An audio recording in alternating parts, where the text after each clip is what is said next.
انت فاهم يا باسم شكلك عامل زي ايه؟ انت شكلك امرض. يعني في تحريم يا باسم نحن نبص عليك. يعني انت في الاسلام لازم تغطي وشك، تلبس نقاب، اقسم بالله على ذلك في شرع ربنا انت تلبس نقاب لانك واد حليوه. مفيش فرق بينك وبين يعني طب حط نفسك جنب ليلى علو، حط صورتك.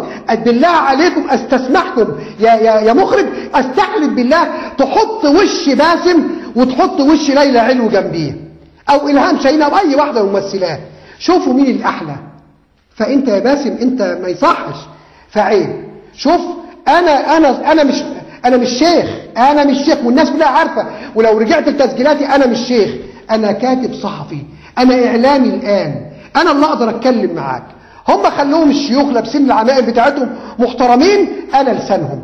شيخ خالد عبد الله اسكت عنه، انا بقى اللي افضلك. وخليني انا وانت نشتغل على الساحه، خلينا نشتغل انا وانت. شوف كل اللي انت مش متخيله هعمله معاك، كل شوف ما تتخيل قله ادب وساخه من بتاعتك.